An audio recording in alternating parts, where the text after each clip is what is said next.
Hello. Thank you all for being here. Um, we are going to talk about some of our favorite things right now.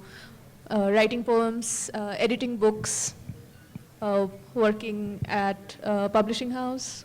And yeah, so Prerna has just come out with her beautiful collection of poems, Meanwhile. Please pick it up if you haven't already. And to start this session, I think nothing better than inviting Prerna to read from the collection. Thank you, Sohini. So we worked together for a very, very long time, and we're actually close friends, and we used to bond a lot over discussions about animals. I remember a very long chat about bats over coffee one time. So so that's why I thought I'll read the poems that feature animals in them, and I have quite a few, but don't worry, I'm not going to read all of them.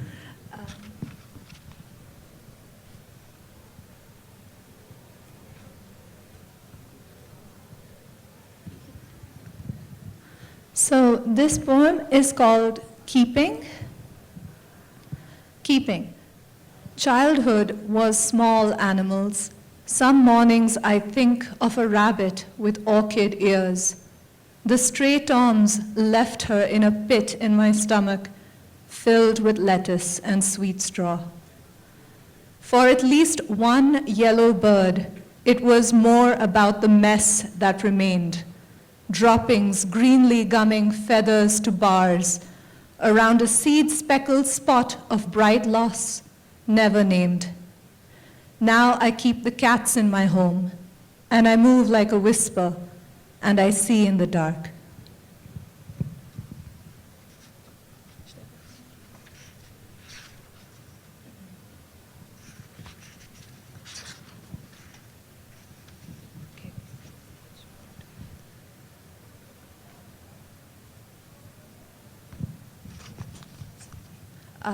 The next poem I'm reading now is called Brahmari.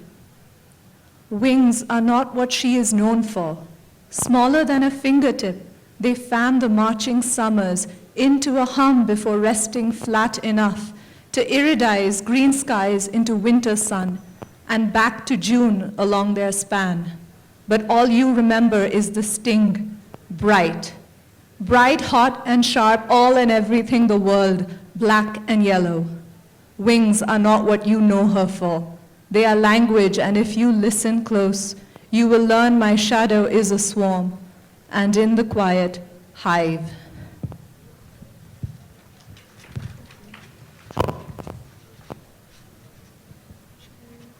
Yes. Why not another one with wings? I know there are lots of winged creatures in the collection. Right. Sparrow, 48.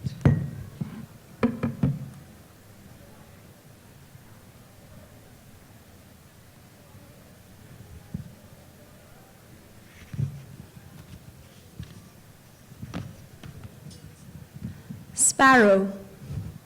This is how we made our home, wove late winter into itself, and teased its tawny thatch into the cracks so branches could swell to wagtail and green-nosed petrichor.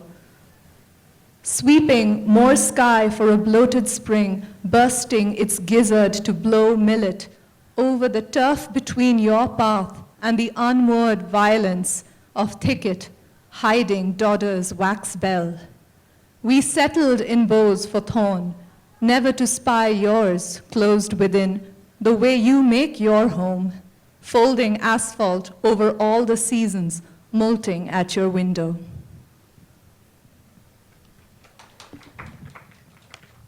Thank you, Prerna. Those were lovely.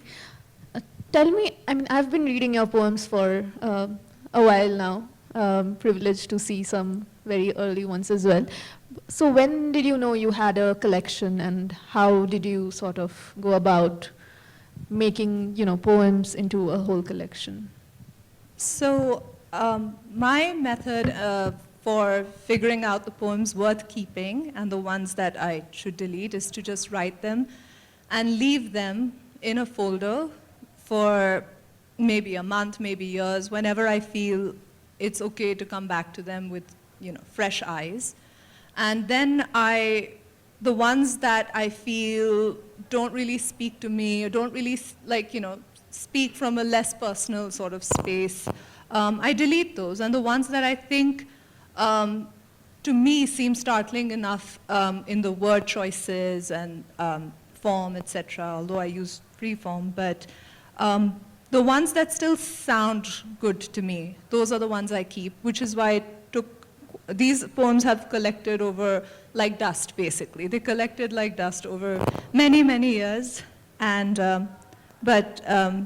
for all the ones that I kept, there are a lot that I just deleted. I'm glad I did, and I think that's the method that works for me. Yeah, I think in your collection and with even your individual poems, what I do observe and I'm really admire is the restraint that you have. And so much of it is very tightly woven, but they expand because the moments are quite expansive. And it's also restrained in the way you do not really use the first person so often. And so tell me about how editing books and editing maybe other genres, novels, nonfiction, you've worked on a range of titles. So how does editing figure into your writing life? I mean, does it overlap in good or interesting ways?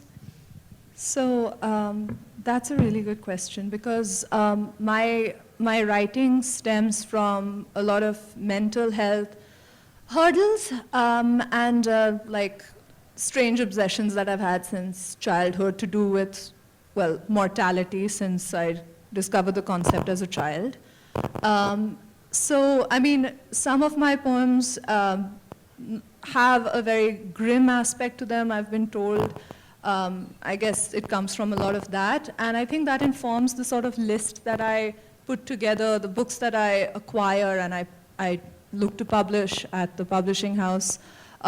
They tend to be horror stories a lot of the times, because I think I still have some strange fascination, with the dead and ghosts and stuff. Not that, I mean, personally I'm an atheist, I do not believe in that, but I think it's some primal part of myself that sort of clings to those stories with as if almost hope, as if there's, for something beyond, or maybe just the thrill of these kind of grisly, terrifying tales just sort of makes me feel more alive.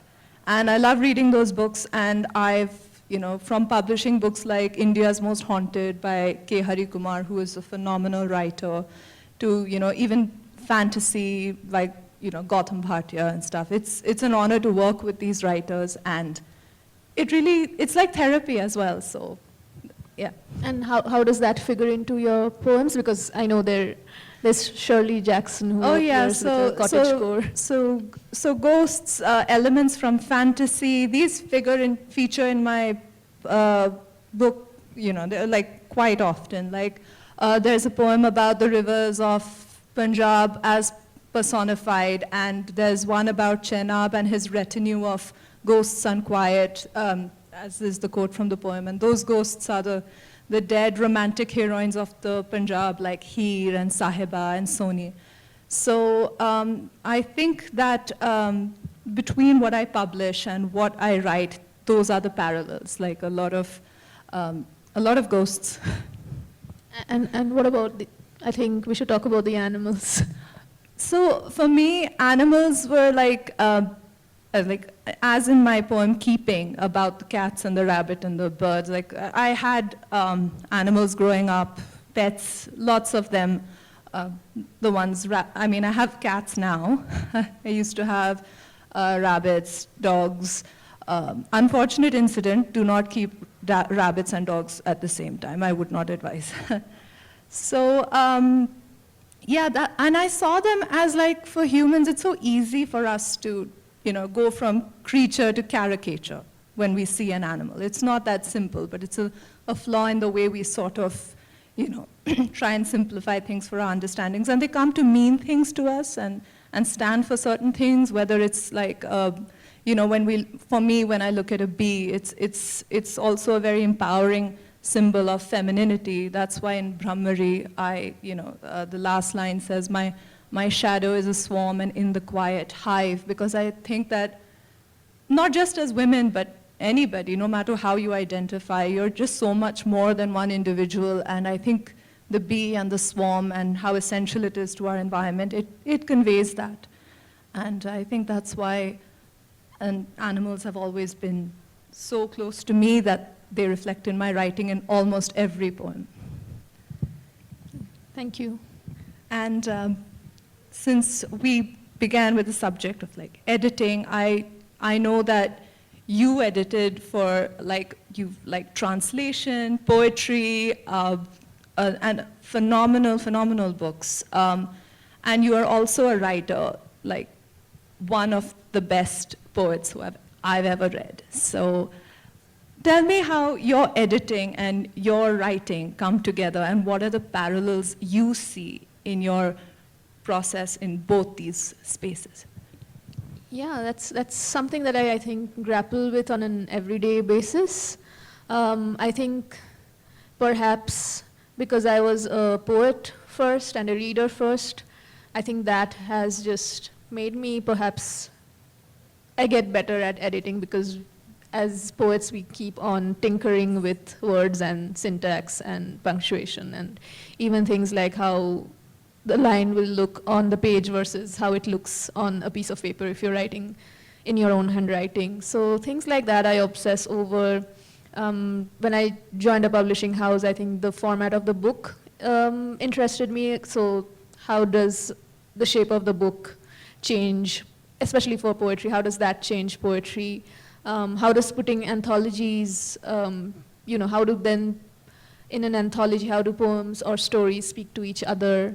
I guess for translations, it's, again, I think it's all about making choices, one word over another, one phrase over another. So it's I think, a great privilege, and most of the times a delight. Sometimes it's terrifying to be working with authors and discussing the changes, but mostly, as you will know, it becomes an obsession, and I think there are always deadlines that are chasing us, so thank goodness for that. But yeah, that's how I think just tinkering over and over again is how my writing and my editing life overlaps. You were awarded the International Beverly Manuscript Award and published this beautiful book, the format of which should be the envy of poets everywhere, because it just gives you the space to really show your art. I don't know if you guys can see this, but this is a beautiful book, and every poem in it is just such an astonishing work of art. Can you tell me about the journey that you took with the poems in this manuscript, between manuscript and book? I think like you, I think I've been also writing these poems for a very long time. I think I can date back the earliest poem, I think 7 years. So this book came out in 2018, so I think the earliest poem from here is, I think, 7 years from then, like before that. So that's a long time. You change as a person in those years, but I think I was also keen to keep my first collection very eclectic, and I like to dabble in a lot of form and in form or different kinds of poems. So it's a mix of a little bit of everything I've been obsessing over those 7 years. So there's that. And the half of it is also a long narrative poem, so it could be read in sequence, but I'd also find it interesting if people just opened the book at random and read a poem and found something there. And could you read some poems for us, please? Sure, yes. The other thing that Prerna and I think, we're always talking over our coffee and tea breaks, were also just the anxiety of writing and publishing. Absolutely. And I think now that I've been in Bangalore for a few months and I haven't been to Delhi, I think now I'm slightly nostalgic sitting here with you here today. So I'll just read some anxious poems that were written in Delhi. So the first one is it cold or am I tired of the dust? These are poems that I have not read in front of audiences before, so Here goes. Is it cold or am I tired of the dust? A bleak afternoon drags out the worst in me. Thoughts of leaving appear as easily as sleep and refuse to be rubbed off. The eyes travel lazily. Crumpled on for a week, the onion skin has turned mosaic indistinguishable from the floor. He says I could do much more than describe events that happen to no one else or where nothing happens. Yet I keep repeating. I want to ask him why we don't witness our daily decay more closely. But a different question takes over. Am I selfish for spending an entire day cleaning a room where I live alone? Who can I speak for with conviction? To save a little potted plant, I severed its head, buried the dead leaves in its soil.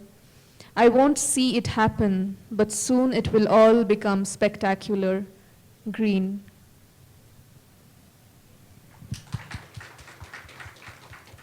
Thank you. This one's an animal poem, Hair's Breadth. I'm still getting used to this new neighborhood. There are birds. The heat does not leave the stones. No, this will not do. To speak to you, I need new words for dreams, language, kaleidoscope. But the irony sits in the middle. On the final day, your key was in my pocket. A fact so simple I could cry. I want to write to you, but I'm trying to understand why I worry more than I love. We could be somewhere else, but look at me. I'm still here thinking up animals, their faces so close you could touch their voice. Perhaps you can see them. Does all waiting end in an appearance? Surely not. You told me that I will never know what happened in the last 10 years, to you that is, and it made me sad. We watched a film without subtitles. My made-up animal has met you in a parallel world, in a country obscure to us, where the importance is in not knowing. The trouble is with time, yes, but let us not belittle our own inadequacies either. I want to write to you. The architecture of my reality is failing, but it is too hot here. The stones refuse to leave the birds. The neighborhood grays. I still want to write to you, but we are doing other things. Something else will happen. We have seen the key turn, the shapes change.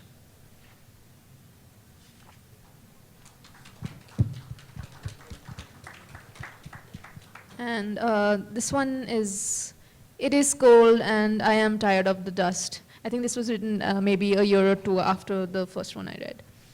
It is cold and I am tired of the dust. There is no epiphany at the end of this poem. This is not a confession either, or an experiment to find out if words can pin the ephemeral. To watch a male seahorse change color and give birth is a way to pass time, or a way to realize I don't want to be the person who says, I've been watching the animals, but they're not doing anything. For years, I've been watching my own legs freeze inside natural history museums. Every time, it's just them and me. Each of us gazing, out of glass eyes. I have been watching time-lapse videos of coral reefs. We were there once, spitting on goggles, unable to fathom the purple from the future gray. Is this why we can't be both dew and gravel? There is no sharp turn in the middle of this poem, only a desire to open the windows, only to realize how I write of trees, but I have not stepped out of the garden yet. To witness is not enough. What do I know of the fire in bellies or the cold outdoors? The hills are frowning, and all this happens in a language we cannot read nor write. Unable to fathom if by we I mean this is an attempt to fortify the lonely future I. Closing anthers, shifting pines.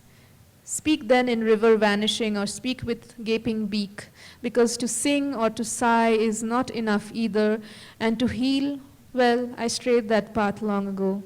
So like other beloved truths, this too is hard to admit, but like truths that are difficult to own and dear to keep, I know this as I take one last look at your hawksbill eyes, your cradlewood arms. I know this as you move out of sight. I will never be able to love this earth as much as you do.